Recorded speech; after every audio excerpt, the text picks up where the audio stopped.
everybody, and welcome back to Amity Bloom. My name is Nazi and it's another creative paper tag day.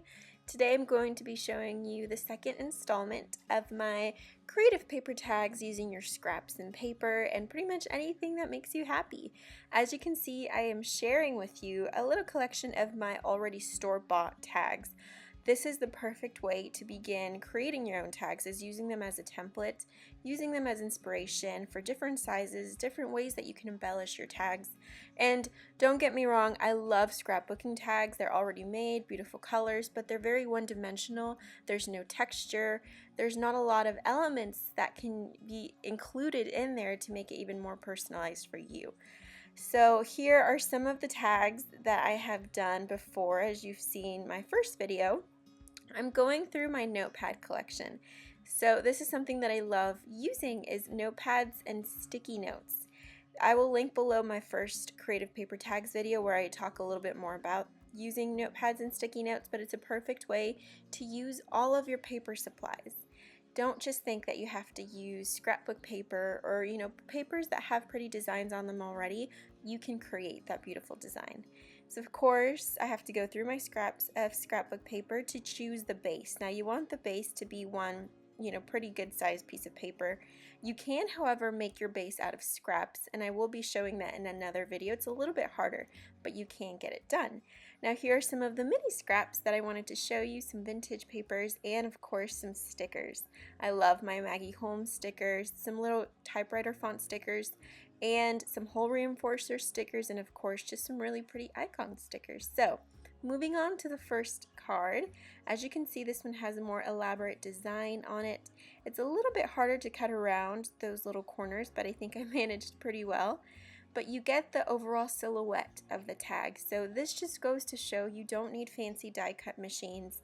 You don't need to buy pre-store-bought tags. You can make them yourself just by using a template. And if you don't have a template, just eyeball it. If it's for you, who cares, as long as you love it.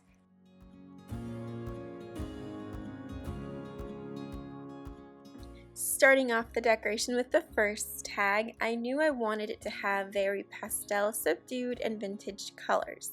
Obviously, the rule of thumb, start with a background. You can choose paper, you can choose book paper. In this case, I'm combining my two favorite loves, which is book pages and music paper, trying to stick to that same creamy tone as I've mentioned before.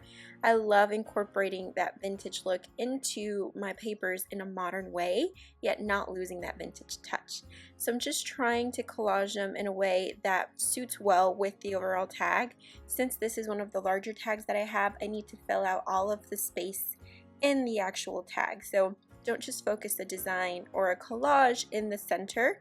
That'll make it look very one-dimensional. You want to bring the collage to the bottom, to the top, and then add your elements on the side.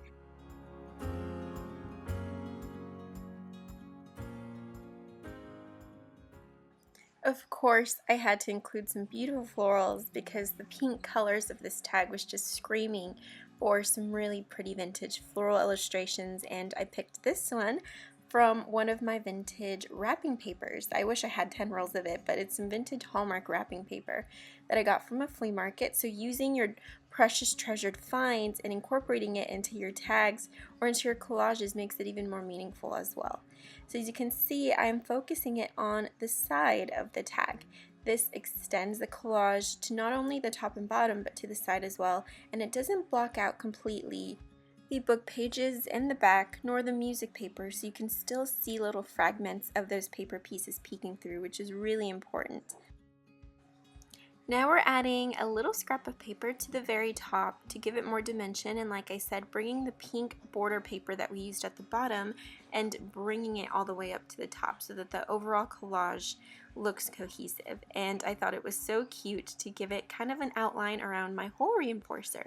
And then of course, I love including phrases or scripts in typewriter font on top of my collage tags. And I really wanted the whole concept of utilizing vintage and treasured papers and collaging them in a tag in a modern way. So that is why I labeled this one Vintage Love, because of the vintage papers that we used. So now moving on to the second one. This one is so darling. It reminds me of like a trip to your local farmer's market. I knew I needed to include papers and colors that were very neutrals. A lot of whites, which is something that I typically do not use, but I wanted to show you how you can take colors that are kind of boring, white, creams, light colors that people tend to not work with as much, and use them to create a really bright and vibrant looking tag. Now for the background, I need to add some separation to the white papers. As you can see, if I didn't add that vintage typewriter recipe paper, it would have been too much white and it would have kind of washed out the entire tag. So I'm adding some collage papers on the back, and then I decided to add the white and blue accent paper right on top of the vintage paper. And you can see once I add the berry colors in there and the little scrap of paper that I have right there, all of the colors really work together because they're still in the same neutral family, yet the focal point is being brought up in the middle and the rest of the collage in the back is kind of blending into a beautiful berry collage. If you got the joke there, leave it in the comments below. But moving on to the accent papers. Now this is when you can have so much fun and bring color into your collage by using your scraps that are nice, bright, and bold, and applying them in little segments around the focal point to give it even more accents of colors. Now this one was so cute. It was some hexagon paper, and I thought it was so cute to add it onto the side, kind of like to bring in an introduction to the script font that I want to include later on, or some type of phrase or a particular sticker. It kind of gives you and gives your eye the focal point and then moves it into the phrase, if that makes any sense at all. But you can see that by adding those little pops of colors by the scraps, it brings it all together and it doesn't make it look so washed out with this big colorful berry basket in the middle. So that is the second tag finished. Now moving on to the third, I wanted to use sticky notes. I kind of wanted to mimic and replicate my first tag that I ever created using sticky notes. Now that turquoise circle sticky note was a little bit too harsh for the baby blues that we're already working on with this tag, so I decided to use the little scrap from the scrapbook paper, kind of like the selvage as you'd call it with fabric but with paper. And I decided to take some scraps from my Daphne's Diaries magazine. That little strip of florals is actually from some washi wallpaper, some really vintage wallpaper that has a sticky side to it. And then of course I needed to include my music paper. There would not be a tag of mine if it did not include some music paper. And I decided to just glue it onto the tag face down and cut the excess. This is the easiest way I find to incorporate paper into some corners that might be a little difficult to cut. So I knew I wanted to incorporate more color into this tag. It was looking a bit too blue. So this paper is actually from a little notepad. You can kind of see the lines on the side. And I love the watercolored effect that this tag was having, and I wanted to kind of keep it free flowing but still include a little bit more color. I wanted this tag to resemble that beautiful style of watercolor where the color just flows throughout with your brush and onto your paper. So when I was adding the little accents of color, I wanted them to be spread evenly throughout the tag. So I decided to bring in the blue in the corner and then introduce a little spark of color with the yellow. Now I typically recommend, in order to have a pretty cohesive tag color-wise, 3 types of colors that you want to work with. When you start getting into the 5 and the 8 different types of color tones, it starts to look a little crazy, but it can be done. But this is just the easiest way that I find that you get a beautiful looking tag very easily. So moving on to this one, this is probably my favorite one because of that gorgeous floral paper in the middle. This one was kind of odd because, as you can see, I'm introducing gray. I've never introduced gray before, but if you look at that floral illustration, there's hints of gray undertones in the leaves. And I wanted to bring out that pink effect as well, kind of like the neon pink. It's a beautiful watercolor design on floral paper. So I included those little strips, which were from the Target Dollar Spot notepads, believe it or not, using them as my scraps on top of my background paper, which is some florals, and then my focal point, being the florals, I added right on top. In this way, it's not too bright, it's not too vibrant, but yet you still get all of the colors included in the tag. And then with the little florals that are kind of orangey and yellowish in tone, the typewriter font are a little bit warmer than just the typical white, and it brings in those colors as well.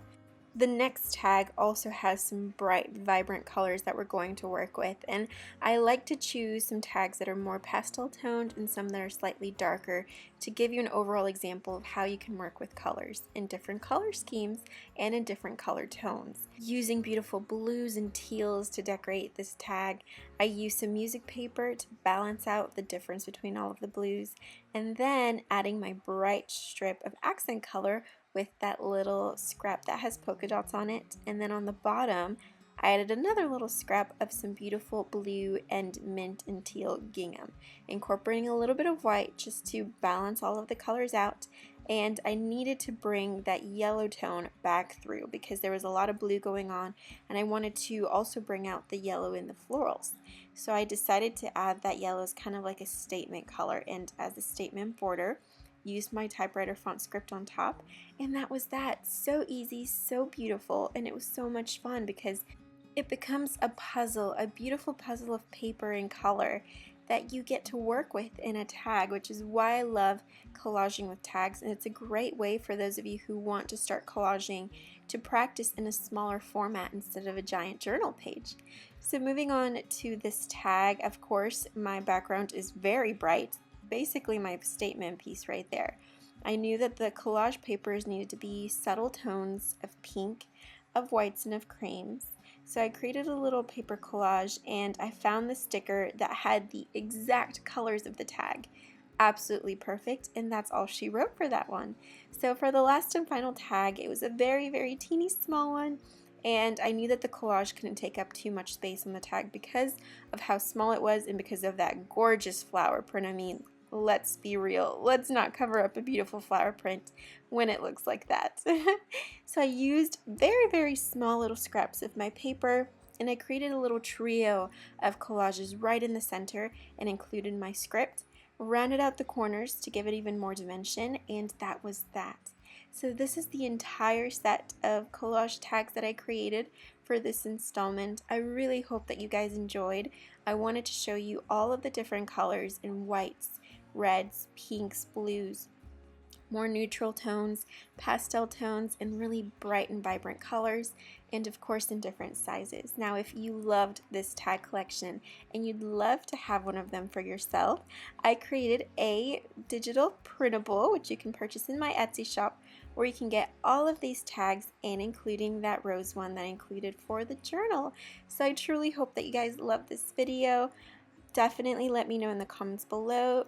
And if you're interested in having one of my collage tags in your journals, click the link below to my shop where you can download the printable version of my beautiful collaged tags. I can't wait to film another one of these videos as they are so much fun to share and create with you all. And I can't wait to see you guys collaging. I love when you guys send me pictures and tag me in your photos of your beautiful collage tags. It makes me so happy. So of course, I hope that you guys have a wonderful day filled with peace and love, and I will see you guys soon. Bye-bye.